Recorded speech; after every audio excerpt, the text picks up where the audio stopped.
네, 안녕하세요. 네, 이번 시간은 그 해고에 대해서 살펴보도록 하겠습니다. 그 근로관계의 종류의 다양한 사유가 있습니다. 예를 들어 정년이 있을 수도 있고요. 그리고 어떤 사망이라든가 이런 이유로 인해서 근로관계가 종료될 수도 있는데, 해고는 기본적으로 회사가 근로자한테 일방적으로 근로관계를 종료를 통지하는 행위를 해고라고 볼 수가 있습니다. 이 해고가 정당하기 위해서는 해고 사유와 해고 절차가 두 가지 모두가 정당해야지만 해고 전체가 정당하다, 이렇게 볼 수가 있습니다.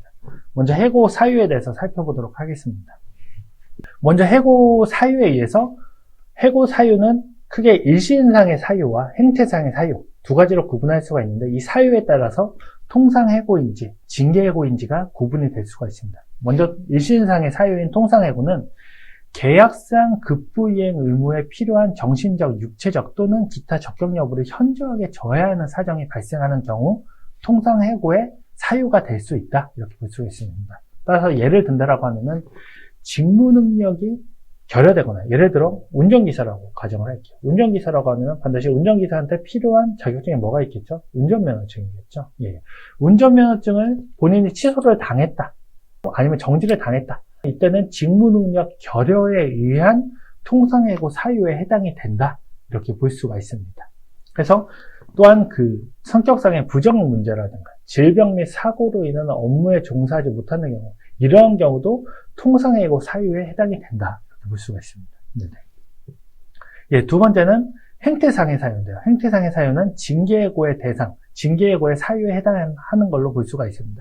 그래서 근로자가 경영질서를 위반하거나 근로계약상의 의무 위반 행위를 한 경우, 또는 그 다른 동료 근로자와의 관계나 조직과의 관계 등에서 발생하는 비난받을 만한 사유를 그 징계해고 사유라고 규정을 할 수가 있는데, 대표적으로 결근이 잦거나 지각이라든가 조퇴가 반복되는 등 비정상적인 출근을 하는 경우, 이때 역시도 징계해고의 사유가 됩니다. 다만 징계에 있어서는 크게 경고, 감보, 정직, 해고 이렇게 구분할 수가 있는데, 이 해고는 징계 중에서도 가장 무거운 징계라고 볼 수가 있습니다. 따라서 결근, 지각을 1, 2회 했다, 결근, 지각, 조퇴를 했다는 이유로 징계의 가장 무거운 단계의 해고로서 바로 징계해고를 하는 것은 정당하지 않다고 볼 수가 있습니다. 따라서 이러한 결근, 지각, 조퇴 등의 징계 행태상의 사유가 있다라고 하면, 이때는 단계별 징계 절차, 먼저 경고를 통해서 징계를 하고, 그 다음에 감보, 정직, 이렇게 단계적으로 간 다음에 최종적으로 가장 무거운 징계 해고까지 가야 되는 것이 바람직하다, 이렇게 볼 수가 있습니다. 그리고 기업 내외의 범죄 행위, 그리고 경영질서 위반 행위, 부정행위, 이런 것들에 있어서도 모두 행태상의 사유인 징계해고의 대상이 된다라고 볼 수가 있습니다. 그래서 따라서 해고를 하기 위해서는 반드시 사유가 정당해야 됩니다. 그래서 일시인상의 사유 또는 행태상의 사유가 있어야 되고, 이러한 사유는 취업규칙에 반드시 명시할 필요가 있다, 이렇게 볼 수가 있습니다. 그래서 취업규칙에 명시된 해고 사유가 있을 때 우리는 이 사유를 근거로 해서 징계를 시행을 하겠다라고 이렇게 볼 수가 있습니다. 다음은 해고 절차에 대해서 설명을 드리도록 하겠습니다. 먼저 해고 절차는 크게 두 가지로 좀 구성을 할 수가 있습니다.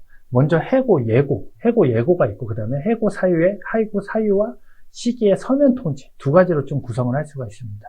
먼저 첫 번째, 해고 예고에 대해서 말씀을 드리도록 하겠습니다. 먼저 해고 예고는 근로자를 해고하기 위해서는 30일 전에 해고에 대한 예고를 할 필요가 있습니다. 나는 너를 언제 해고를 할 거다 라고 해서 30일 전에 해고 예고를 할 필요가 있습니다. 다만 해고 예고를 반드시 하지 않는 경우도, 반드시 해야 되지만 하지 않아도 되는 경우가 있는데, 이때는 근로자가 계속 근로한 기간이 3개월 미만인 경우, 그리고 천재사변, 그 밖에 부득이한 사유로 사업을 계속하는 것이 불가능한 경우, 그리고 근로자가 고의로 사업에 막대한 지장을 초래하거나 재산상 손해를 끼친 경우로서 노동부령으로 정하는 사유에 해당하는 경우, 이런 경우에 있어서는 해고 예고를 하지 않아도 무방하다라는 것이 근로기준법에 명시가 되어 있습니다. 30일 전에 해고 예고를 해야 되는데, 이 해고 예고를 하지 않는 경우에 있어서는 해고 예고 수당을 지급하는 것으로도 가능하다, 이렇게 볼 수가 있습니다. 따라서 해고 예고를 하든, 또는 30일 전에 해고 예고를 하든, 또는 그 30일분의 통상임금을 지급함으로 인해서 해고, 예고, 수당을 지급한다라고 하면 즉시 해고가 가능하다 볼 수가 있습니다. 그리고 두 번째 사유인 그 두 번째 해고 절차인 해고 사유와 해고 시기를 서면으로 통보하는 그런 좀 절차인데요. 이것은 그 해고를 하기 위해서는 반드시 서면으로 사유와 시기를 서면으로 통보를 해야 됩니다. 네.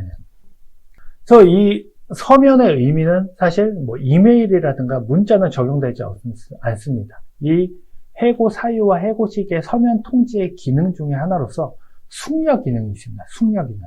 한번 진지하게 깊숙하게 생각을 해봐라. 왜냐하면 근로자에게는 생존권에 직접적인 영향을 미치는 거기 때문에 이 숙려 기능이 있기 때문에 반드시 서면으로서 해고 사유와 해고 시기를 통보할 의무가 있다라고 볼 수가 있습니다. 또한 그 통지하는 서면에는 해고 사유와 해고 시기를 명식을 해야 되는데 해고 예고와는 달리 이 해고 사유와 해고 시기를 서면으로 통지하는 것에 있어서는 이 서면으로 통지하는 경우에는 해고가 무효가 될 수가 있습니다. 해고 예고를 하지 않았다고 해서 해고가 무효가 되는 것은 아닙니다.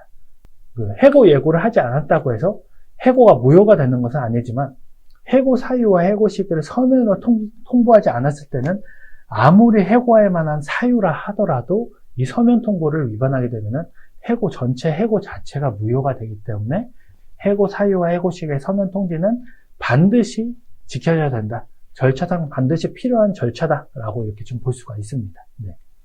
해고를 하기 위해서 해고 사유와 해고 절차 이 두 가지에 대해서 모두 정당하게 이루어져야지만 전체적인 해고가 정당하다고 인정될 수 있다 이렇게 볼 수가 있습니다.